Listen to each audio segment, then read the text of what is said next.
comment on les appelle là? Ismaélite. Il a été acheté par un marchand ismaélite qui lui aussi a acheté Joseph dans la main de ses frères.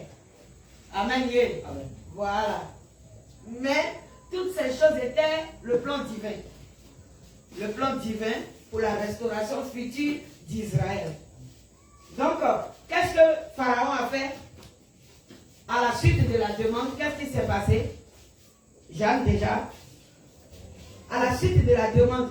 À la suite de la demande. Oui, qu'est-ce que Pharaon a décidé? Pharaon a décidé qu'on augmente le travail des Israélites.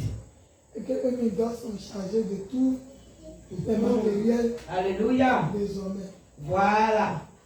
Quand on augmente le joug, le fardeau, qu'il soit surchargé, les éléments qu'on leur apportait pour pouvoir faire les briques, on ne leur apportera plus ces éléments-là. Alléluia. Amen. Et que chacun d'eux, chaque groupe, voilà, aille chercher lui-même les éléments qu'il faut, qu'il vienne pour fabriquer les briques et que les maisons soient construites. Et ils devaient même donner la quantité de briques qu'ils avaient l'habitude de donner lorsqu'on pourvoyait quand même à leurs besoins. Mais là, on dit on ne pourvoit plus à leurs besoins et qu'ils étaient obligés quand même de fournir la quantité demandée. Waouh, ça, c'était véritablement de la servitude. Ces souffrances, hein, c'était de la fatigue. Amen. Gloire à Jésus. Amen. On va continuer. Après cela, qu'est-ce qui s'est passé? On les a chargés encore d'activités. Les charges vont les doubler lorsqu'ils sont allés se déclarer au devant de Pharaon. Oui, oui. Ils ont envoyé leurs responsables voir Pharaon pour dire pourquoi tu fais ces choses-là. C'est pourquoi on va commencer au verset 11. Le verset 11, lecture.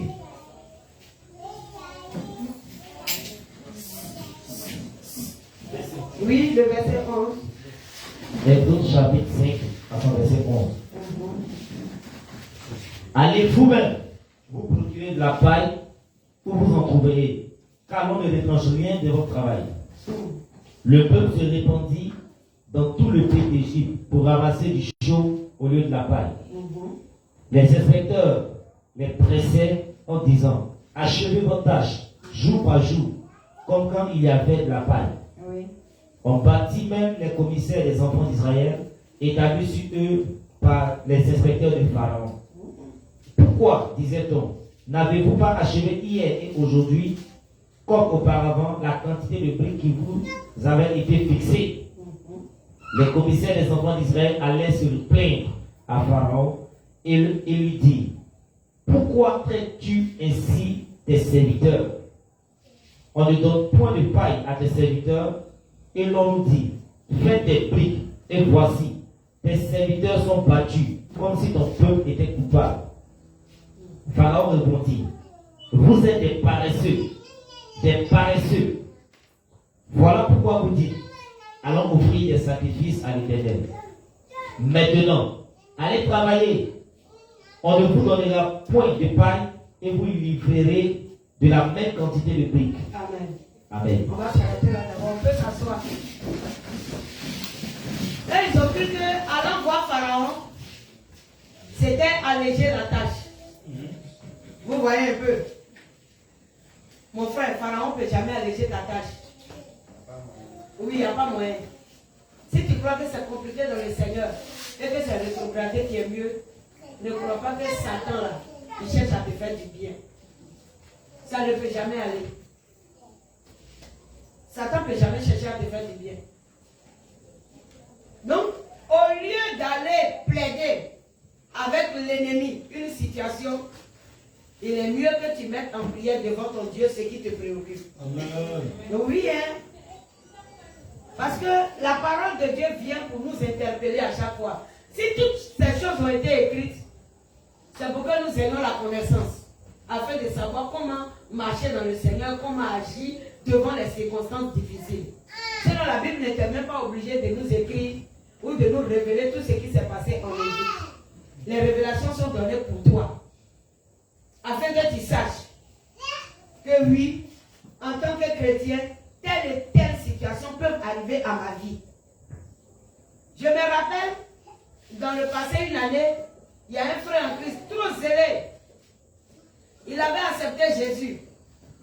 Oui, il était trop zélé, puis il trouvait que ce n'est pas normal qu'un chrétien ne peut jamais tomber malade. Est-ce que vous êtes d'accord avec lui?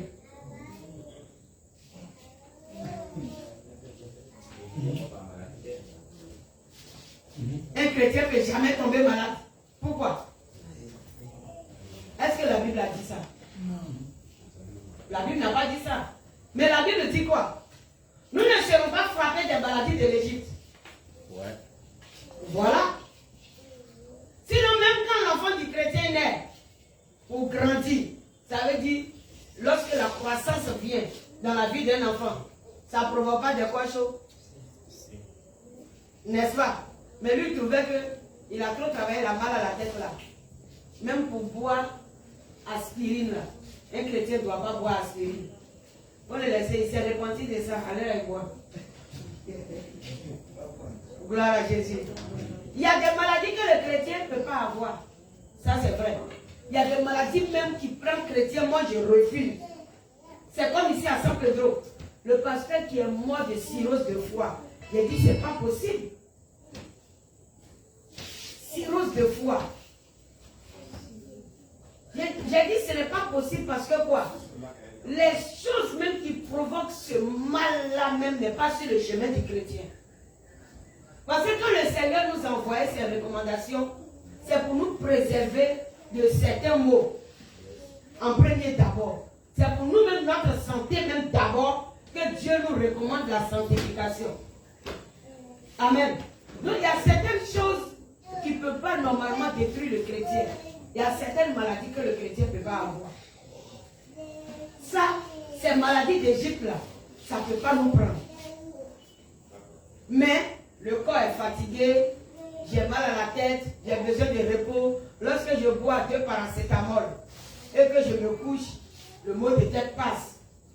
Maintenant, si je travaille sous le soleil, que le palu vient, je peux me traiter. Ça, ce n'est pas une attaque des sorciers.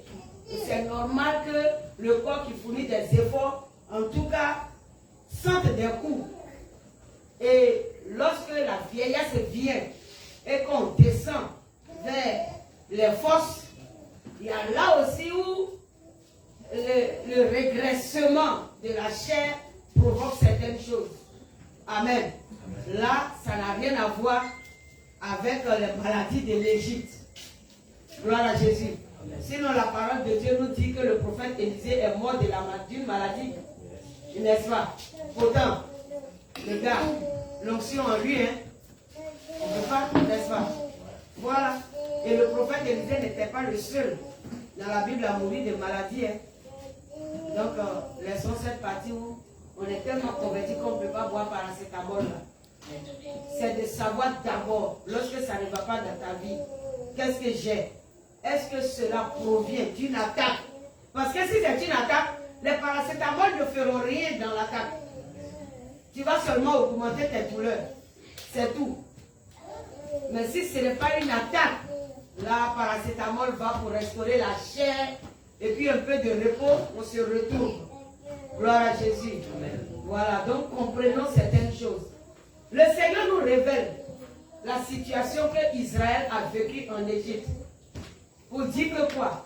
C'était une image de notre situation, de la vie que nous menons aujourd'hui. Comment nous étions tous lorsque nous sommes sortis de l'Égypte. L'Égypte c'est quoi? Le monde. Les années avant la conversion. Voilà. Et comment est-ce que les choses se passent lorsque nous nous engageons avec Dieu et que le Saint-Esprit véritablement veut nous enlever dans la main du diable afin de nous restaurer. Le diable ne va jamais accepter que tu le quittes. Regarde ce que Pharaon dit ici. Tu veux le quitter. Israël doit partir. Il dit on n'a qu'à le charger de joug. C'est comme ça quand tu veux quitter Pharaon. Tu veux quitter le monde. Le Seigneur met au devant de toi chose, comment l'appelle-t-on, son nom, sa vie, sa parole, pour que tu puisses l'accepter, il y a toujours Pharaon qui se plaint. Pharaon va se plaindre. Là où tu étais en train de travailler avec quelqu'un tranquillement, il va trouver que tu commences à l'ennuyer. Ouais. Toi qui n'avais pas de problème, dans le monde tu travaillais. Oui, quand tu sors comme ça, là, ceux qui te disent bonjour et puis qui te font les cadeaux sont nombreux. Depuis que tu as accepté Jésus, les choses sont devenues plus compliquées. Mais c'est normal. Pharaon ne peut pas te laisser. Mais ce n'est pas parce que Pharaon ne veut pas te laisser que tu dois te décourager pour faire retour à Pharaon. Amen. Que personne ne fasse retour à Pharaon. On doit se fortifier dans le Seigneur. L'ennemi va passer par tes patrons, par tes parents, par tes amis, pour te persécuter au maximum. Mais cela ne doit pas t'envoyer à régresser. Le Seigneur t'encourage à avancer, parce que tu n'es pas le premier. C'est ainsi la vie chrétienne. Alléluia. C'est ainsi la vie chrétienne. Mais, si tu as su traverser toutes choses, les tentations, les épreuves au devant de toi, ce qui t'attend au devant, c'est la gloire. C'est la gloire. Parce que la souffrance que Satan est en train de t'imposer dans ce monde n'est pas comparable à ce qui va se trouver en enfer. Yes. Quelqu'un me comprend? Amen. Ce que Satan est en train de t'imposer dans ce monde n'est pas comparable à ce qui t'attend en enfer. Donc si tu regardes déjà ce qui pourrait t'attendre si tu renonces à Christ, alors commence à te fortifier pour accepter ce qui est au devant de toi avec courage, avec détermination et avec Christ pour secours. Alléluia. Amen. Oui. Lorsque ça ne va pas, rentre dans la chambre et parle avec ton Dieu. Et sois fortifié. Que tu entendes une voix qui te dise mon fils ou que tu n'entends rien, sache que l'Éternel est Dieu et qu'il est présent. Amen. N'attends pas d'entendre une voix qui va te dire mon fils. Oui. C'est pas tout le monde qui sait entendre. Mais je sais qu'à tout le monde Dieu parle. Oui, Dieu nous parle tous. Mais ce n'est pas tout le monde qui arrive à entendre Dieu. Mais je te dis seulement, fortifie-toi et prends courage. On peut continuer. Nous sommes au verset. Oui. Verset 19, oui.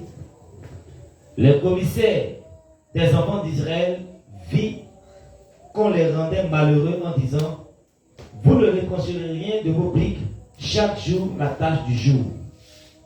En sortant de chez Pharaon, ils rencontrèrent Moïse et Aaron qui les attendaient. Il leur dit: Oui. que l'Éternel vous regarde et qu'il juge. Vous nous avez rendu odieux à Pharaon et à ses serviteurs. Vous avez mis une épée dans leurs mains pour nous faire périr. Jacob. Moïse retourna vers l'Éternel et dit: Seigneur, Seigneur, pourquoi as-tu fait du mal à ce peuple? Pourquoi m'as-tu envoyé? Depuis que je suis allé vers Pharaon pour parler en ton nom, il fait du mal à ce peuple et tu n'as point délivré ton peuple. Amen. Amen. Vous voyez des situations qui peuvent nous arriver dans le Seigneur. Ça arrive, hein? Et c'est pas facile. Gloire à Jésus. Oui, c'est des situations qui arrivent. Regardez le peuple ici. Lorsque ça n'allait plus, ils n'ont plus vu que c'est l'Éternel qui est venu leur parler. Vous voyez un peu? C'est ça. Ils voient maintenant que non, c'est Moïse et puis Aaron qui sont restés à quelque part, qui ont fait un complot là. Voilà, pour les embrouiller. Que vous savez que vous n'êtes pas fort, vous ne pouvez pas combattre Pharaon. Vous venez maintenant nous mettre dans une situation compliquée et puis voici ce que ça a causé. Ça veut dire, en réalité, si c'est l'Éternel qui vous avait envoyé, la situation n'allait pas être comme ça.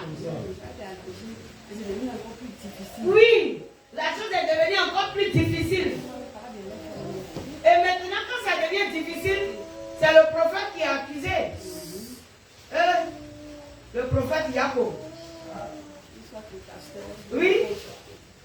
C'est lui qui a donné la prophétie pour dire que le Seigneur dit, le monsieur là, il faut le laisser, ce n'est pas ton mari. Voilà maintenant. Voilà, mon enfant est tombé malade, il est mort dans ma main. Si ce n'est pas le prophète là qui est venu me donner fausse prophétie. Quelle a été l'erreur du peuple d'Israël ici? Leur erreur c'était quoi? L'erreur du peuple d'Israël ici, oui. Ceux qui n'ont pas cru, ils n'ont pas été persévérants, patients. Ils n'ont pas cru. Bon, on peut dire qu'ils avaient cru, non? Au départ, oui. Au départ, ils ont cru. Après, il y a eu un peu de doute. Voilà. Donc, quand vous analysez, supposons que c'était maintenant, je te donne une révélation. Et puis, tu acceptes la révélation, tu as cru en elle. Lorsque tu ne vois pas la chose s'accomplir comme il se doit, qu'est-ce que tu dois faire en tant qu'enfant de Dieu? Tu dois. Il fait que toi aussi tu cherches la face de ton Dieu. Tu dois interroger Dieu pour avoir la conviction de ce que je t'ai dit. Quand une personne n'a pas eu la conviction de la prophétie qui lui a été donnée, il ne peut pas mener un combat à atteindre l'objectif que Dieu met au-devant de lui. Mais oui, si toi-même tu n'es pas convaincu que tu es appelé, et que c'est moi je te donne la révélation qui vous dit que tu es appelé, quand les difficultés du ministère vont venir, tu vas commencer à m'accuser pour dire c'est la prophétesse là qui avait dit que je suis appelé. Comme si je suis ton Dieu. Vous comprenez, non? C'est ce qui a été l'erreur ici. Interroger Dieu et avoir la conviction de ce que Dieu est en train de te dire. C'est très important. Une personne te donne une révélation, il ne peut pas t'empêcher de monter vers ton Dieu. Il est important que toi aussi tu aies la conviction de ce qui t'a été donné. Quand tu en as la conviction, alors c'est toi et l'Éternel qui arrivez à la conclusion. Et non moi, toi et l'Éternel. On n'est pas à toi dans ta restauration, mais tu es seul avec ton Dieu. On n'est pas à toi dans cette histoire. Alléluia. Je t'ai donné une révélation. Demande au Seigneur la confirmation. Parce que l'Éternel est un. Alléluia. C'est tout, l'Éternel est un. Ce que Moïse pouvait faire, c'est de voir la situation et de retourner vers Dieu. Regarde, Moïse est retourné vers Dieu. Pourquoi Moïse est retourné vers Dieu? Oui, je sais que c'est Dieu qui l'avait envoyé. Mais est-ce que le peuple était aussi retourné vers Dieu? Donc pourquoi Moïse est retourné vers Dieu? Parce que j'avais commencé à douter. Non. Oui. Ça dépendait de la conscience et la conviction qu'il avait eue auparavant d'abord. Moïse a eu conviction et confiance en l'Éternel. Il était convaincu, il sait que c'est l'Éternel qui a parlé. Amen. Donc si la chose devient bizarre, la personne qu'on doit interroger s'appelle l'Éternel. On ne vient pas pour faire parler avec l'église pour rétrograder. Ah mais oui. Puis voilà, Moïse, il est retourné vers l'Éternel pour interroger Dieu. Oui. Parce qu'au départ, quand il avait la conviction que Dieu était avec lui. Amen. Et il ne s'attendait pas à ce qui s'est passé au niveau de Pharaon et tout le peuple. Il ne sait pas. Il ne s'attendait pas à ça. Oui, il ne s'attendait pas. La situation a suivi. Et à ce niveau-là, souvent, dans la rue, il y a des bergers qui représent du compte. Oui. D'autres ne s'attendent pas à la réponse à ce qui va se manifester dans la vie des gens. Oui, dans la vie des gens. Dans l'œuvre de Dieu. J'ai Jésus, ça ne doit pas m'arriver. Et quand ça arrive, on n'interroge pas Dieu. On dit que c'est pas le fait que j'ai fait un mauvais choix, que j'ai pris une mauvaise route. Et souvent, on se cigare. Ah. C'est des erreurs. Oui, c'est des erreurs. Parce que ceux qui arrivent à s'égarer sont ceux-là qui véritablement n'ont pas interrogé Dieu. Yes. Lorsque moi j'acceptais Jésus, j'ai rencontré Christ. Et personne ne pouvait me dire encore autre chose. Quand tu vas envoyer ton discours, je dis que la Bible là c'est pour les blancs, je vais quitter devant toi. Parce que moi j'ai rencontré ce Dieu-là. Je suis noir. Mais oui, moi je suis noir. Je l'ai rencontré. Et j'ai eu des expériences avec ce Dieu. Ce n'est pas parce que je traverse une difficulté, tu vas venir t'asseoir devant de moi pour dire, Bible là, c'est coutume des Blancs. Vous avez oublié vos coutumes. Feu sur ton règne. Il y a des personnes qui se laissent emporter facilement par des faux discoureurs. Oui, ça ne va pas chez vous parce que vous avez négligé vos coutumes au profit de la tradition des Blancs. C'est rentré ici, c'est sorti là-bas. Il leur dit que c'est une tradition. Quand tu n'as pas connu Dieu, lorsque tu l'as rencontré, tu n'as pas tissé amitié avec Jésus-Christ de Nazareth, ces personnes-là vont venir te parler pour te faire rétrograder. Ce qui est important, c'est de savoir tisser amitié avec Christ. Moïse a tissé amitié avec Dieu. Alléluia. Et le Seigneur avait déjà fait connaître à Moïse l'incrédulité de Pharaon. Mais seulement Moïse ne savait pas comment Pharaon allait agir. Mais Dieu lui a quand même dit, il ne vous laissera pas partir facilement. Amen. Voilà. Il ne vous laissera pas partir. Et le Seigneur a dit quoi à Moïse? Il dit, je vais endurcir le cœur de Pharaon. Donc c'était normal que Moïse retourne vers Dieu pour lui dire, pourquoi tu fais souffrir ton peuple? C'est toi qui es en train d'endurcir le cœur de Pharaon. Si le Seigneur insiste que la situation demeure comme ça au devant de toi, il faut parler à Jésus. Il faut arrêter d'en vouloir aux gens. Amen. Ah oui. Il faut arrêter d'en vouloir aux gens. Il faut arrêter de combattre tout le monde quand on te dit bonjour. Les hypocrites là. Si tu me salues encore, tu vas voir.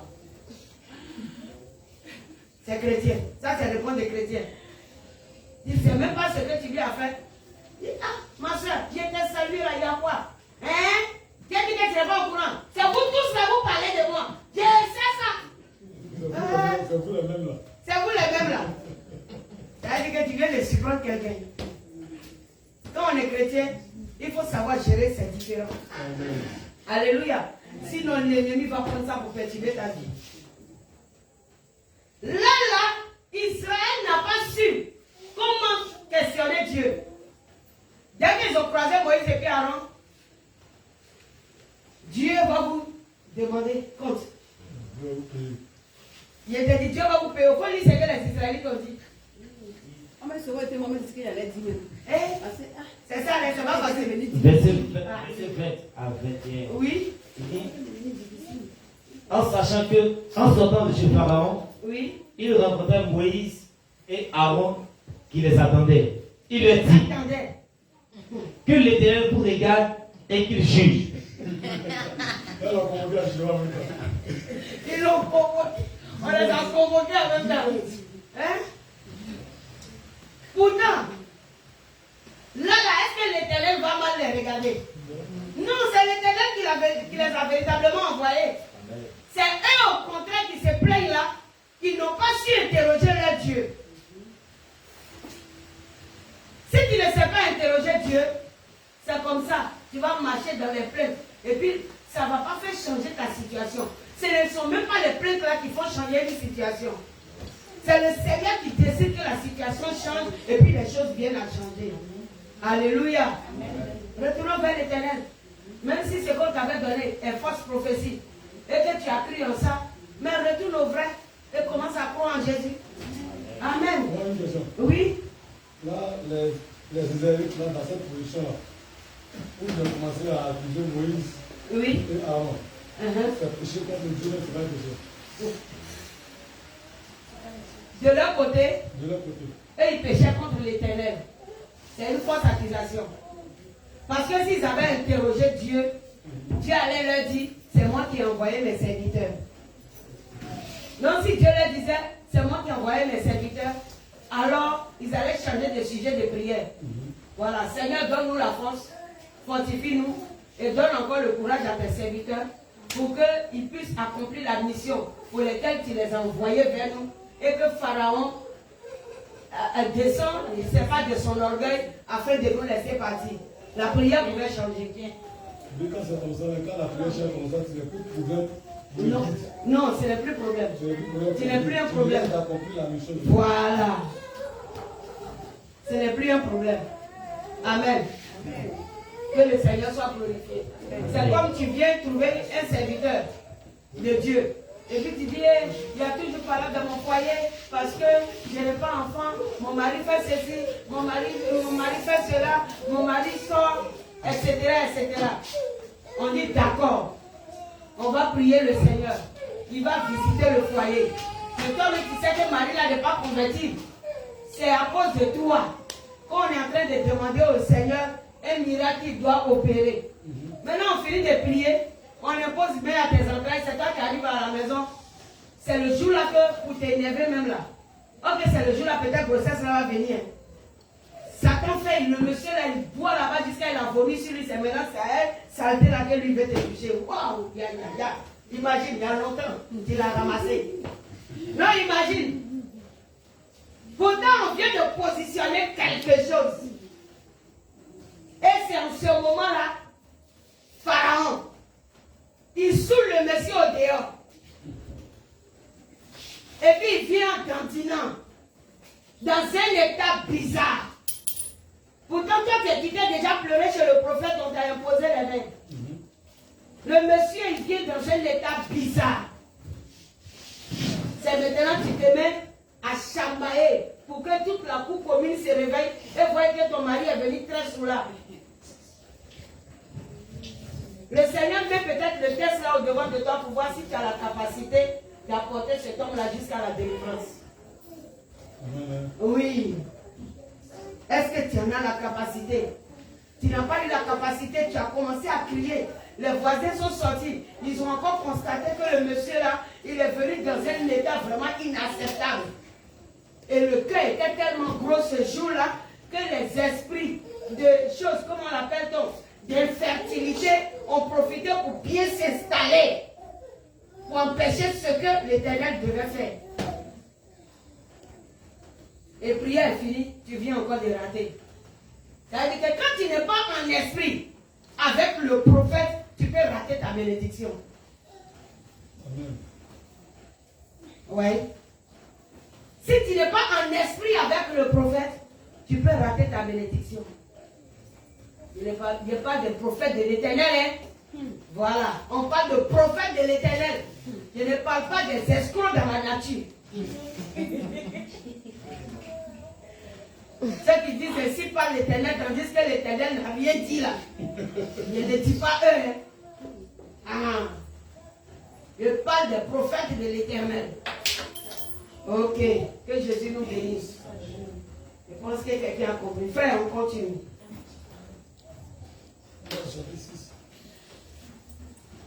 Verset chapitre 6 maintenant.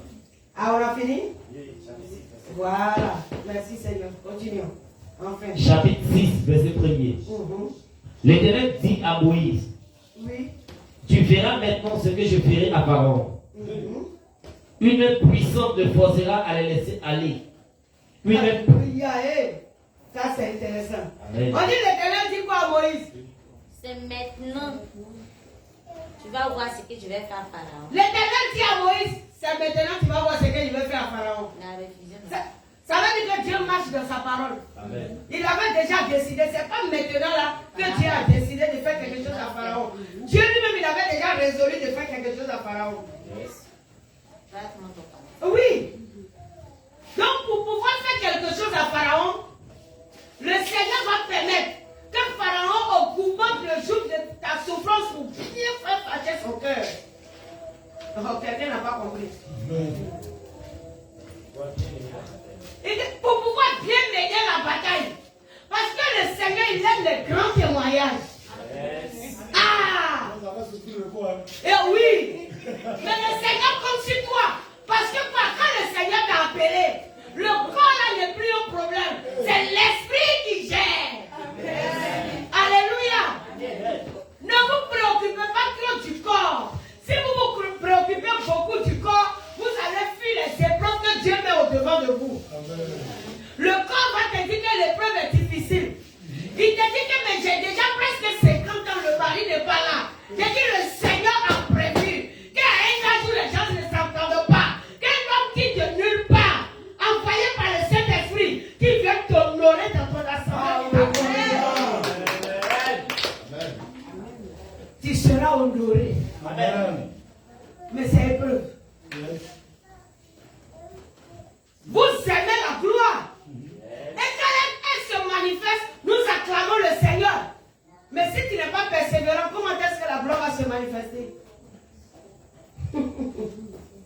Tu n'es pas persévérant. On va rendre témoignage là comment? Une jeune fille qui se marie à 25 ans, 30 ans, c'est pas un témoignage. C'est la normale. Non, ça c'est la normale. Tu es dans la fleur de l'âge. C'est la normale. Mais quand on parle de 50 ans, 60 ans, 70 ans, quelqu'un vient te mettre la bague au doigt, ça c'est un témoignage. Parce qu'à partir de 50 ans, non, on enlève les regards sur les femmes. On les voit, mais on ne les approche pas. Après les 45 ans. On les voit et on ne les approche pas. Parce que la personne qui regarde commence à calculer lui son avenir. Celle-là va me faire combien d'enfants? Elle a combien de jours à passer? Mais j'ai combien de temps à faire avec elle? Donc il s'éclipse. Et puis il cherche. En tant qu'un homme de 50, 60 ans, il cherche 30 ans. Parce qu'il sait qu'elle a plus d'avenir. Quand à 50 ans, 60 ans, quelqu'un vient te soulever, ça, on rend gloire à Jésus. Mais c'est ça. Regarde ce que le Seigneur a fait à Abraham. Il a attendu que Sarah ait quel âge? Que Sarah ait quel âge? 90 ans. Donc imagine, toi-même, ta grand-mère à la maison qui n'a pas encore 90 ans. Imagine. Non, imagine. On parle de Sarah a fait enfant à 90 ans. Ok, on sait que pour faire enfant, là, il faut rapport sexuel. 90 ans de quelqu'un. Abraham.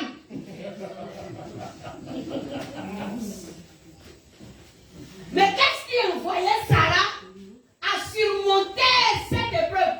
Pour Sarah, déjà, son âge, c'était une épreuve. Sinon, une jeune fille de 25 ans, 30 ans, ça, c'est son travail. Mais arriver si 50 à 90 ans, ça, c'est épreuve.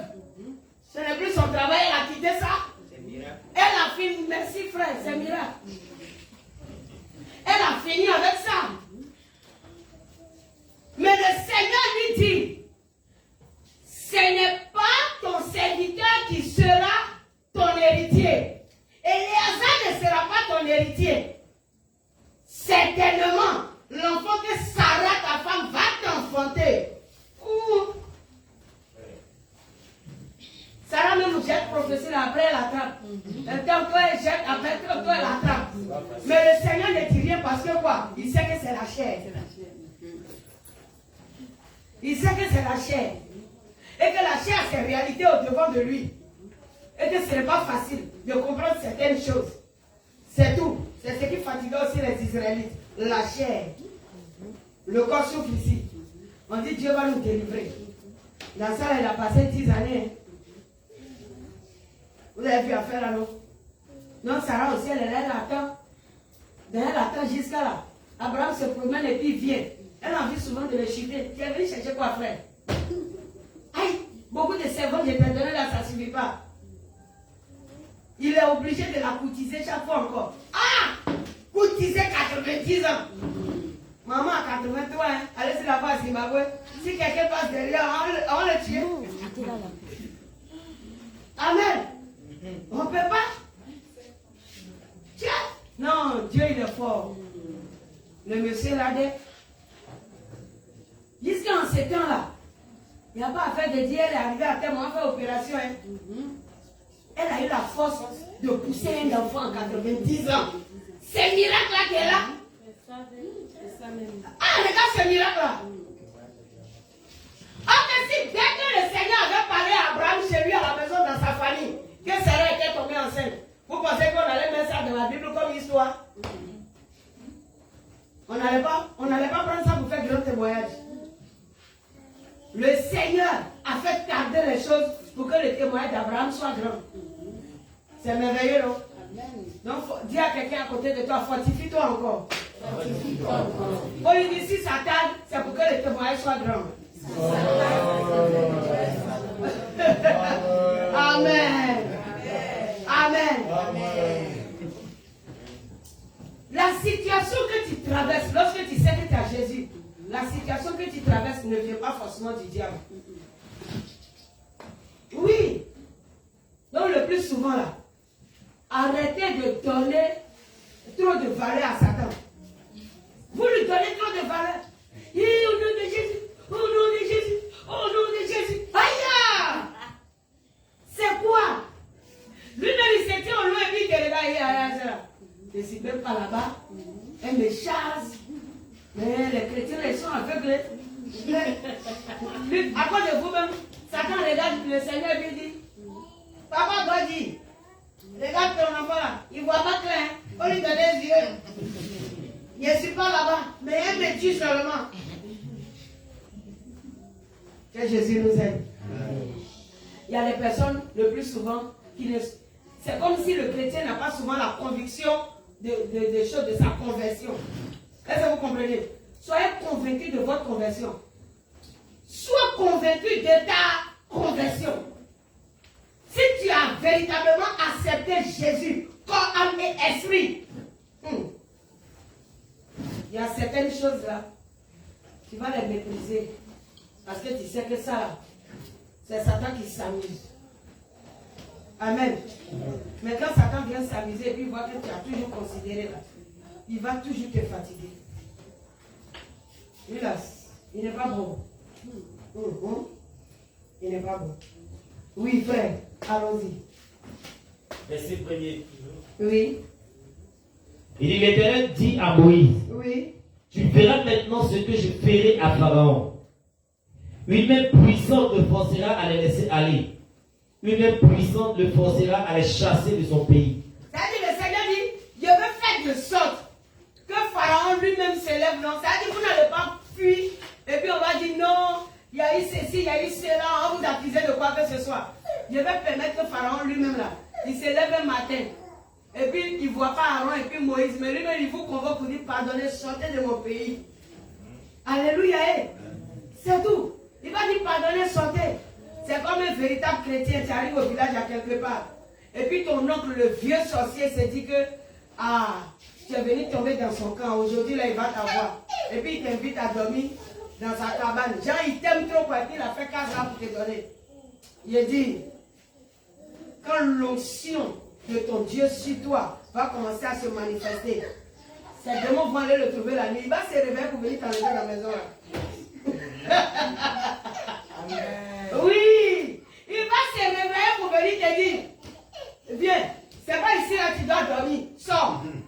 Je me suis trompé. Le gars s'est pas trompé. Ces démons viennent de l'avertir pour dire non, celui que tu as mis dans la maison ne s'arrange pas. Alléluia. Il faut que ça soit ainsi pour la vie d'un enfant de Dieu. Alléluia. Acclame très fort le Seigneur.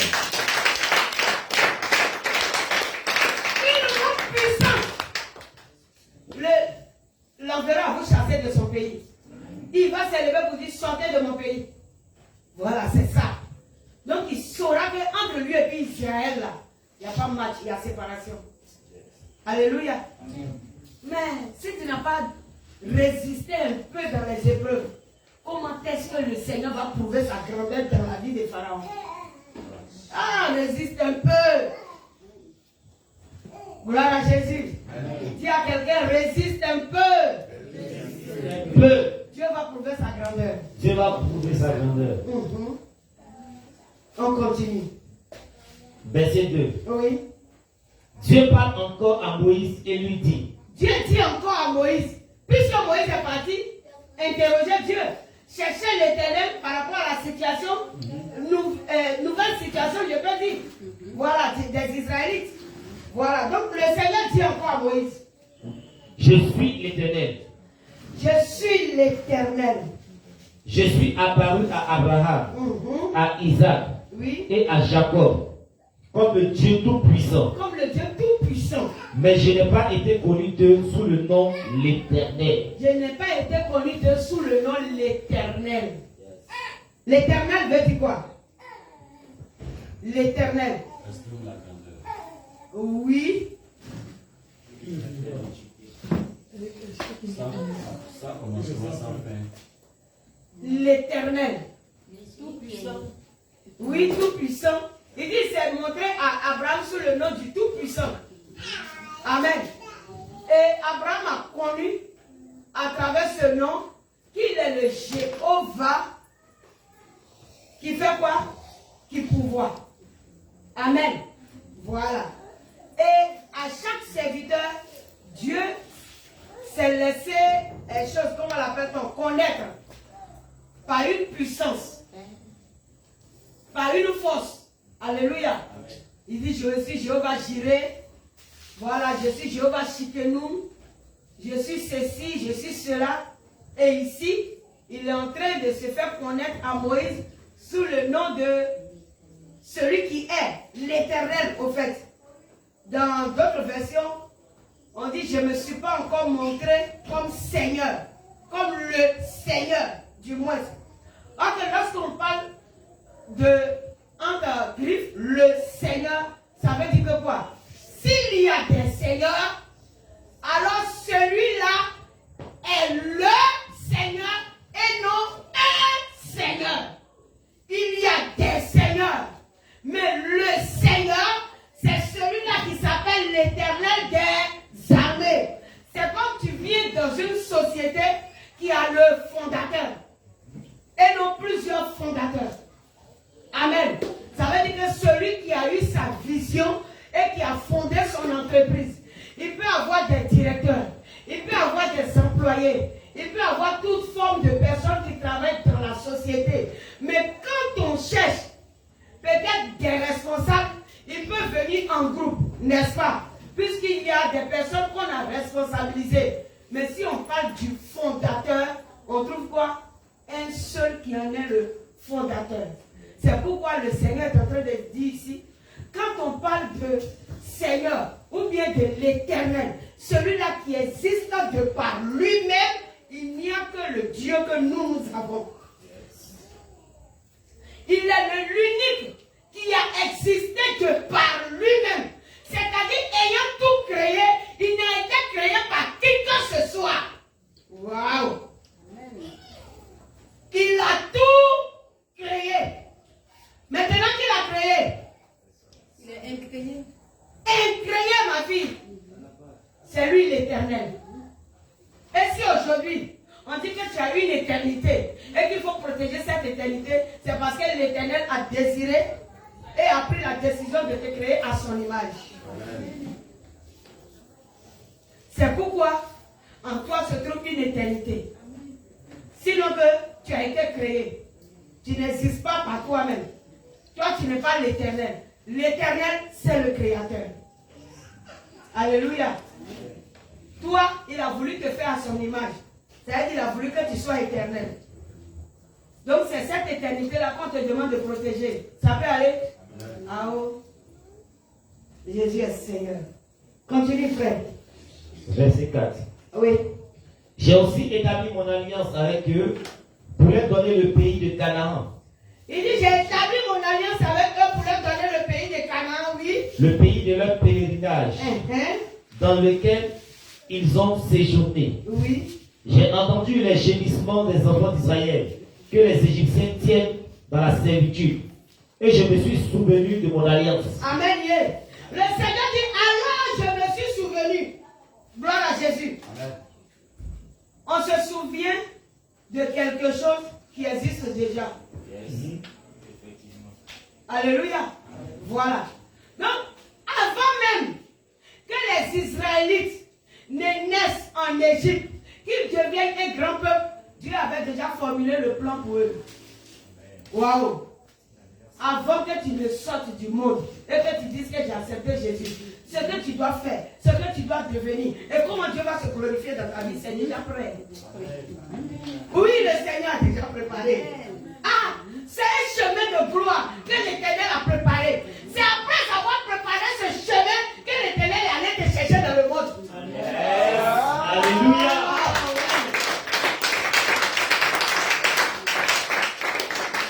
Le Seigneur ne t'a pas délivré pour voir maintenant c'est quoi tu vas devenir, c'est quoi tu dois faire. Non, la chose est déjà préparée, décidée, un plan de gloire déjà prêt pour toi.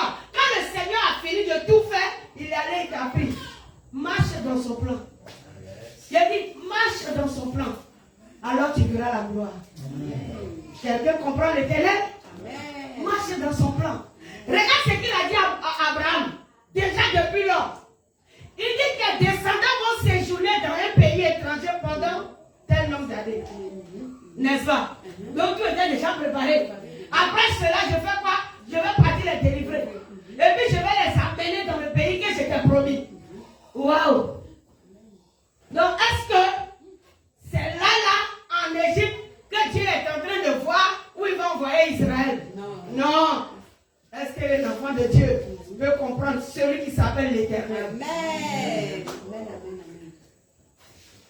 est déjà préparé. Oui. Tout est déjà préparé. L'Éternel sait déjà ce qu'il veut que tu deviennes. C'est tout. Donc l'Éternel veut seulement voir comment un enfant de Dieu cherche la face de son Créateur. Lorsque tu cherches sa face, alors il te révèle la chose. Il te révèle au fur et à mesure. Il te révèle pas à pas. Et il voudrait que tu marches selon la révélation que lui, l'Éternel, t'a donnée. C'est ce que Moïse a fait. Le Seigneur a révélé à Moïse le plan que lui, Dieu, il avait établi depuis fort longtemps. Donc, quand les choses ont commencé à se compliquer en Égypte, Moïse alors n'a pas désisté. Il est allé vers l'Éternel qui lui a parlé. Gloire à Jésus. Oui. Quand tu vois un peu que les choses mélangent, va vers l'Éternel qui t'a parlé. Mais si tu veux laisser l'Éternel et puis mettre ta préoccupation sur une personne, tu vas échouer. C'est pas bon. Même s'il est prophète. Ta confiance en l'Éternel. Alléluia. L'homme peut être menteur, mais l'Éternel ne ment jamais. L'homme peut être menteur. Ce n'est pas obligé que ce qui t'a donné comme prophétie soit vrai. Mais c'est ce que Dieu veut accomplir dans ta vie, il va l'accomplir. Alléluia. Que Jésus soit glorifié. On continue, frère. 20h est vite arrivé. Verset 5. Oui. 6 maintenant. C'est pourquoi. C'est pourquoi. Dis aux enfants d'Israël. Dis aux enfants d'Israël. Je suis l'Éternel. Je suis l'Éternel. Je vous affranchirai. Oui.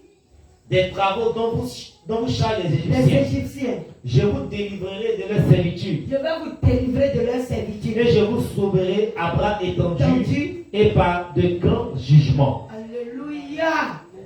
Amen. Il dit, je vais vous délivrer à bras étendus. Ça veut dire que ce n'est pas ta main, ce n'est pas ta force, ce n'est pas ta préoccupation qui fera ta délivrance, mais c'est la main de l'Éternel qui va te délivrer. Waouh! Il est merveilleux ce Dieu-là. Tu te préoccupes d'une situation qui est là.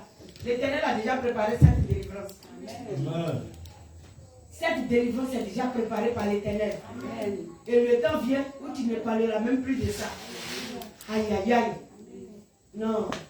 Que notre Dieu soit élevé. Amen. Que Jésus soit glorifié. Amen.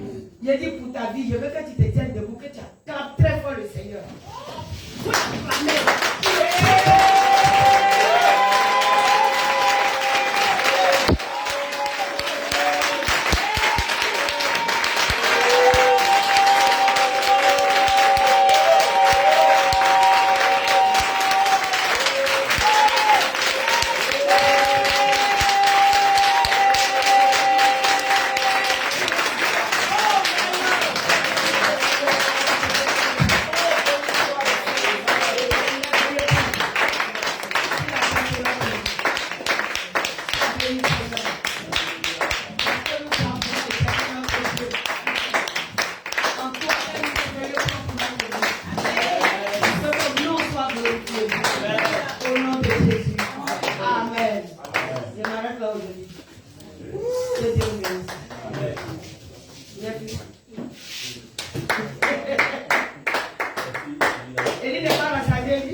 Alléluia.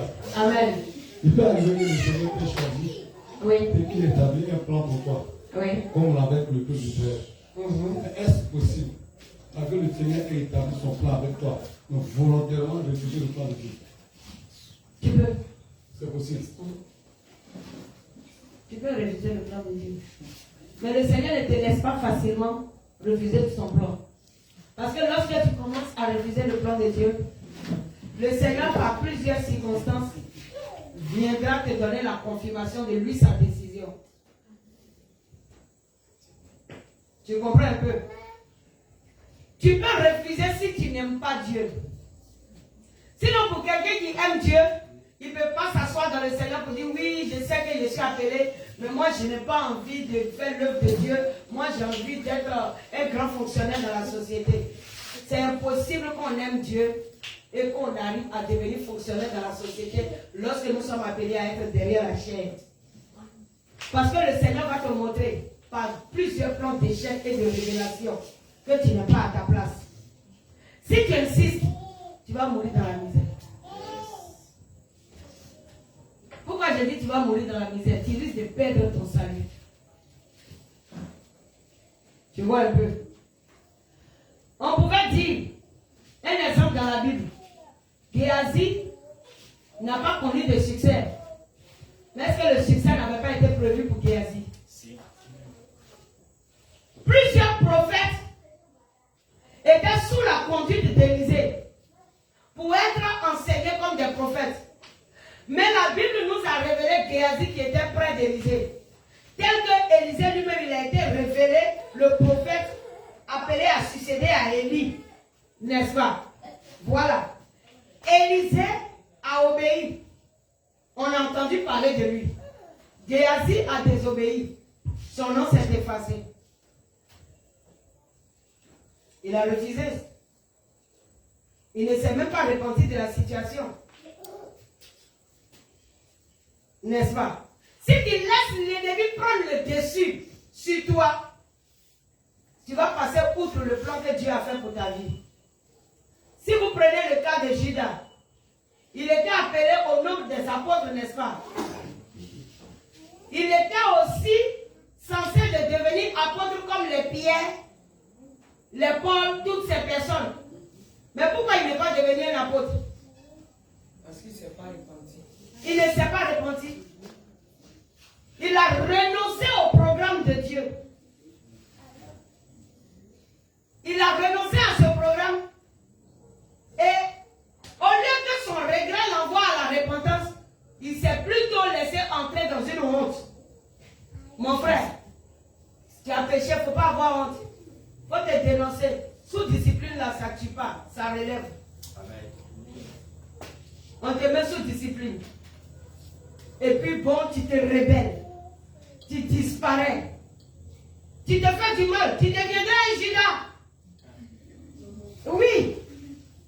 Parce que ce qu'on appelle succès, c'est ce que l'Éternel te donne et non ce que le diable met au devant de toi pour te tromper. Effectivement.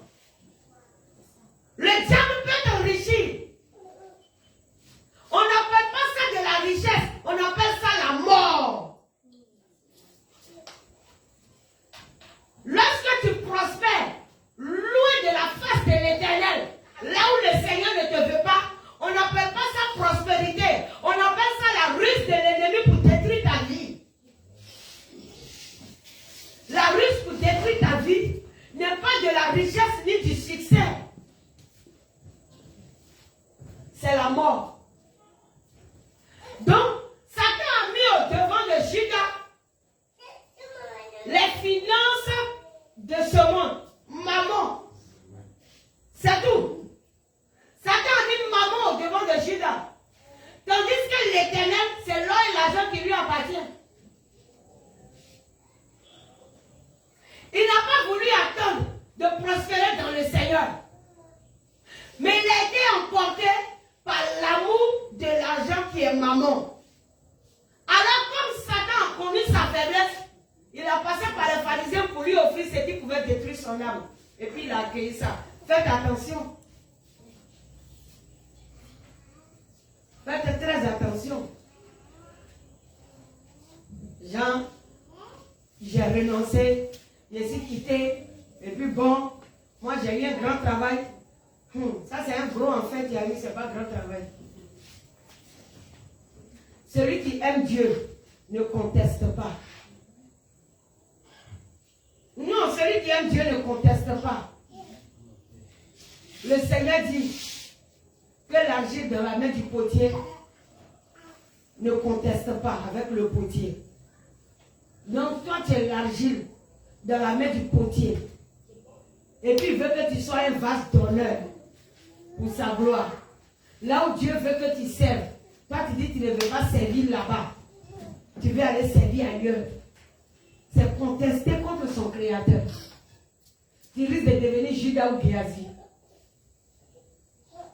Ils ont mal fini. Tu risques d'être détruit. Comme Akab et Jézabel. L'envie de la situation d'une autre personne, c'est ce qui a tué Akab et a détruit Jézabel. La vie de Naboth. Yes. C'est la vie de Naboth qui a causé la mort de Akab et de Jézabel. Quelque chose qui n'est pas pour eux, que Dieu ne leur a pas donné. En tant que roi, il y a des richesses que Dieu lui a données. Mais pourquoi est-ce que c'est la vie de Naboth qui lui plaisait? Faites attention. Il ne faudra pas que jaloux de la situation d'une personne, tu ailles te perdre. La vie de Naboth. Planifier jusqu'à tuer Naboth pour pouvoir récupérer sa vie. C'est tout. Il y en a même là, jalousie qu'ils ont là. C'est même pas jalousie qui leur donne l'argent. On a nommé telle personne responsable, moi ici, vieux dans l'église avant lui.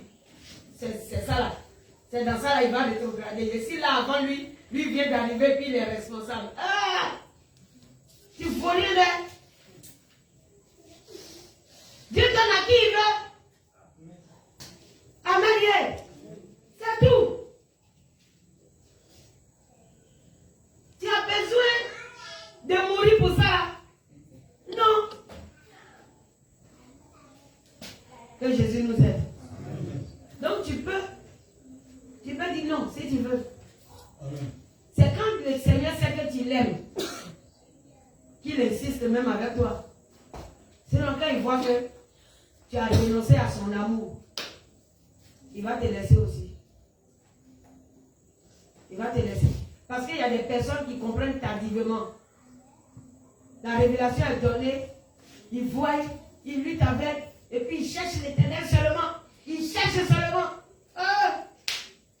Non, il y en a qui sont beaucoup aveugles dans le Seigneur. Ils aiment chercher enfin l'Éternel.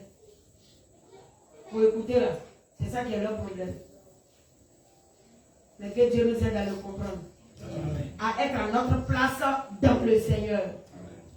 Amen. Tante Gloria. C'est une question sur le paradis. Oui. Il y a un prédicateur américain qui disait comme ça, que beaucoup lui demandent comme ça, que mais lorsque nous allons aller au paradis là-haut, qu'est-ce qu'on va aller faire exactement là-bas? Que beaucoup disent que le paradis est ennuyant, mais par contre, l'enfer sera un peu mouvementé. Puisque là-bas, on va trouver les bombes malais là-bas, les anciens natifs. Par contre, je trouve que ceux qui parlent ainsi, là, c'est de la plaisanterie même. Non, maman, c'est pas de la plaisanterie. Mais ils disent là-bas, il y a des gens, ils n'auront pas trop de mouvement, ils seront ennuyés de voir tout Jésus, mais par contre, dans le feu, ils ne savent pas. demandez à Bob Marley, même s'il aura le temps de chanter en enfer. Il n'aura pas le temps de chanter en enfer. Actuellement où nous sommes, dans le séjour des morts, où les perdus descendent, ils ne sont même pas en train de chanter ni danser là-bas. Ils ne sont pas en train de chanter. Ce n'est même pas encore l'enfer. C'est le séjour des morts. Et Satan et ses démons ont encore le temps de les persécuter jusqu'à ce que le jugement vienne. Mais après le jugement, Satan lui-même n'aura pas le temps de persécuter quelqu'un. Parce que le feu de l'enfer, là, ce n'est pas pour lui. Actuellement, il est dans un feu qui lui appartient. C'est son feu. C'est avec ça qu'il maltraite ceux qui y descendent. Ce n'est pas ce feu-là qui est le feu de l'enfer. Parce que l'enfer est encore fermé avec son feu. Quand le temps va venir et que le jugement sera fait, lorsque Satan lui-même va voir le feu de la géhenne, la Bible dit qu'il va sangloter. Il aura des grincements de dents. Il n'a pas le temps de persécuter quelqu'un parce que ce sera le sauve qui peut. Ça sera le sauve qui peut. Il n'aura pas le temps de dire je suis en train de persécuter qui que ce soit. Non, on est descendu en enfer, on a vu, les démons ont pris un fer, ils ont mis ici dans la partie intime de la personne, ces intestins sont ressortis, ça va s'arrêter. Parce que le feu auquel tu auras affaire n'a rien à voir avec la persécution des démons. Prends garde. Ça n'a rien à voir. Satan va se chercher lui-même. Les démons seront en train de se chercher. Si c'était dans ce même feu du séjour des morts là, Satan sera trop heureux. Il n'allait pas pleurer. Il n'allait pas pleurer. Parce que c'est son milieu, il y est habitué. Ce qui fait que Satan vous fait la guerre. C'est il pense au feu de la guerre. Et puis il dit, mais non, je ne peux pas aller seul. Ça là, il faut que tel me tienne compagnie là-bas aussi. On refusait de lui tenir compagnie. Je refuse de te tenir compagnie au nom de Jésus. Toutes ces distractions que Satan envoie dans le corps de Christ. Et puis aujourd'hui, on trouve chaque communauté avec sa doctrine. Vous pensez qu'il est bête? Ça pour vous envoyer dans le feu. Qui fait ça? Ça pour vous envoyer dans le feu. Il suscite des personnes qui vont venir vous dire, on a accepté Jésus, on n'a plus péché, on peut vivre comme on veut. Il y en a qui vont venir vous dire, oh, femme ne prêche pas, c'est rentré, c'est sorti là-bas. Là-bas parce qu'il y a quelqu'un qui m'insultait sur le net. Oh, Python, la faute était là-bas. Lui, s'il était réellement converti qu'il avait l'Esprit de Dieu, est-ce qu'il allait parler de cette manière? Non. C'est ne pas avoir l'Esprit de Dieu qui envoie à prononcer des choses comme ça. Voilà. Des personnes qui ne connaissent pas la parole, parce que lorsque la Bible parle de Jézabel, il parle de la femme. Mais si le Seigneur parle de la femme, alors son esprit n'allait pas se répandre sur toute chair. Parce que le corps de la femme, c'est la chair aussi. Mais il a dit toute chair. Je répandrai de mon esprit sur toute chair, vos fils et vos filles. Amen. N'est-ce pas ce que Joël 2:28 a dit? Alléluia. Vos fils et vos filles, vos jeunes gens et vos vieillards. Il n'y aura exception de personne. L'Esprit de Dieu a la capacité de descendre en toute chair afin d'accomplir l'œuvre céleste. Amen. C'est l'Esprit de Dieu qui agit. Quand l'Esprit de Dieu décide de prendre un corps, il travaille dans ce corps. Il ne fait pas de différence. Il s'en va descendre dans les mosquées, il prend les imams pour leur montrer que je suis Jésus. À plus forte raison, sa servante, son esprit ne va pas descendre en lui. Aïe, ou bien en elle du moins. Quand même. Ça, ce sont les ruses de Satan afin de diviser l'église, de provoquer la désunion et pour pouvoir frapper. Le corps de Christ n'est pas uni. Les doctrines sont partagées comme si Dieu était plusieurs. Si seulement les hommes de Dieu se mettaient ensemble pour aller droit à la véritable doctrine, Satan allait échouer à 90% déjà.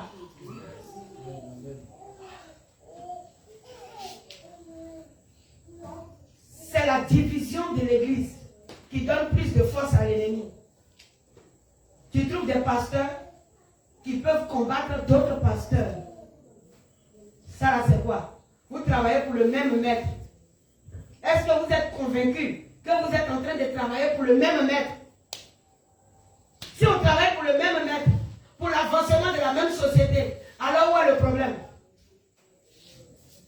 Mais si on n'est pas réunis en esprit, que chacun cherche sa position, c'est là que l'ennemi a la force. Que le Seigneur nous aide. Sinon, il n'y aura pas de show en enfer. Ça, c'est au fait le blasphème des hommes. Vous dites qu'il y aura chaud en enfer. Si l'enfer devait être tranquille, il allait avoir des shows, on va écouter tous ces musiciens-là. Qui va venir s'arrêter ici pour être en train de crier pour vous avertir? Oh. On va aller chercher notre argent, non, Élie? On allait partir chercher notre argent? Ah. On s'est privé de tout. Et puis on est en train d'insister. Est-ce que c'est parce que c'est pas réel qu'on insiste? Il y a une réalité. Oh. Il y a de la réalité. L'enfer est réel et le paradis aussi est réel. Alléluia. Jésus a dit, je m'en vais pour vous préparer une place. Si tu sais que ta place est préparée là-bas, tu vas faire les efforts pour y arriver dans ta maison. Mais si tu sais que tu n'as pas ta place là-bas, continue de sauter dehors et que Dieu t'aide. Sinon, moi, je ne suis pas avec toi. À bon entendeur. Salut. Que Jésus nous bénisse. Amen. Amen. Quelqu'un a une question? Voilà, dernière question alors. Quelle est la différence entre hébreu, juif et puis grec? Différence. Hébreu, c'est comme si tu me demandais la différence entre Bété, Djoula et puis Baoulé. Quelle est la différence? Bon, on peut dire comme ça le Dieu des Juifs, le Dieu des Hébreux. Pourquoi cela? Le Dieu des Hébreux est le Dieu des Juifs. Qui sont les Juifs? Les Juifs, c'est qui? C'est ceux qui ont accepté Jésus. D'abord, C'est un peuple. C'est un peuple d'abord. Voilà. Ce peuple a été choisi de Dieu. Les Juifs, ils ont été choisis de Dieu. Ils parlent hébreu, c'est leur langage. Tu comprends un peu? Voilà. C'est comme si on dit les choses, les koyakas sont choisis de Dieu et puis ils parlent le djoula. Tu comprends un peu? Voilà. Donc s'il dit je suis le Dieu des koyakas, je suis le Dieu des djoula. Ça va? Voilà. C'est pourquoi Jésus, il est chose, comment l'appelle-t-on? Il est juif. C'est tout.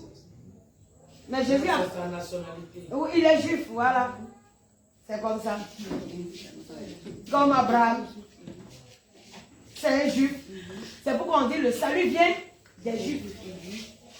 Le salut vient des juifs. Parce que c'est là-bas que Dieu a choisi celui par qui, ou avec qui il a tissé l'alliance. C'est tout. Et ce qu'il parle comme langage, il parle hébreu. Maintenant, lorsque la nouvelle alliance est venue nous réconcilier à Dieu, la Bible nous déclare qu'il n'y a ni juif maintenant ni grec. Vous voyez un peu? Voilà. Mais il est question maintenant de celui qui accepte Jésus-Christ de Nazareth qui est israélite. C'est pourquoi l'Israélien n'est pas israélite, mais israélite, celui qui acceptait Jésus. Donc du coup, je suis israélite, quoique je ne viens pas d'Israël. L'Israël, c'est une chose terrestre, n'est pas une chose, comment on l'appelle, ma patrie, mais l'Israël céleste. Et ceux qui sont de l'Israël céleste sont les Israélites. Et ceux qui sont de l'Israël terrestre sont les Israéliens. Donc c'est différent. Tu vois comment ça est? Voilà. Ça peut aller? Donc, sois israélite. Alléluia. Sinon, on peut trouver en Israël des personnes nées en Israël, d'origine israélienne, qui ne sont pas israélites. Voilà. Il y en a même en Israël, là. Ils sont choses, comment l'appelle-t-on? Musulmans, bouddhistes. Ils sont musulmans, bouddhistes. Ils sont des choses, comment l'appelle-t-on? Maïkari de la Rose-Croix. Et puis ils sont en Israël. Ils sont nés israéliens. Mais l'israélite, voilà, c'est celui-là qui est né en Abraham. Donc, je suis hébreu par le langage. Si vous voulez comprendre. Amen. Yeah. Normalement, tu ne dois plus te positionner sur le fait que tu es Baoulé, tu es Yacouba, tu es Bété. Tu as accepté Jésus, tu es israélite. Amen. Le langage doit changer. C'est pourquoi Dieu est le Dieu des Hébreux. Amen. Alléluia. Ah, que Jésus nous aide. C'est pas facile quand même. Oh, je crois qu'il y a des Israélites ici. Amen. Amen. Amen.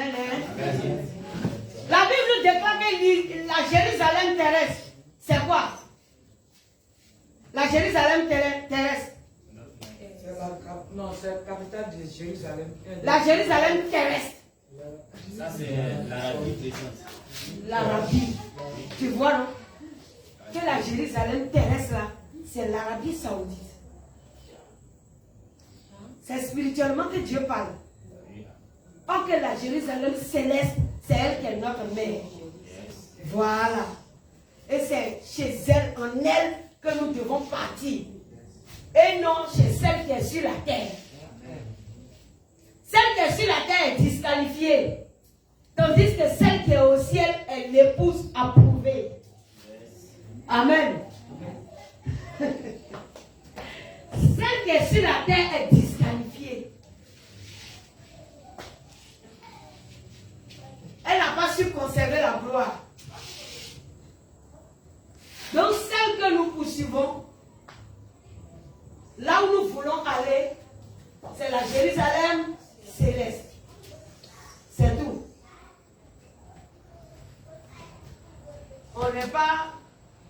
On ne poursuit pas les enfants d'Agar.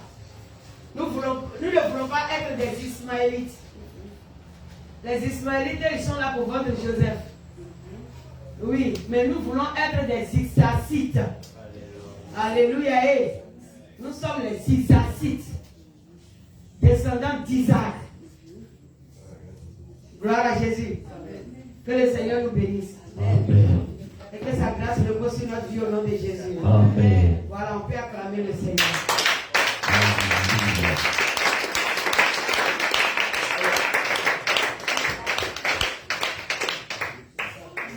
Voilà, on va déposer le panier.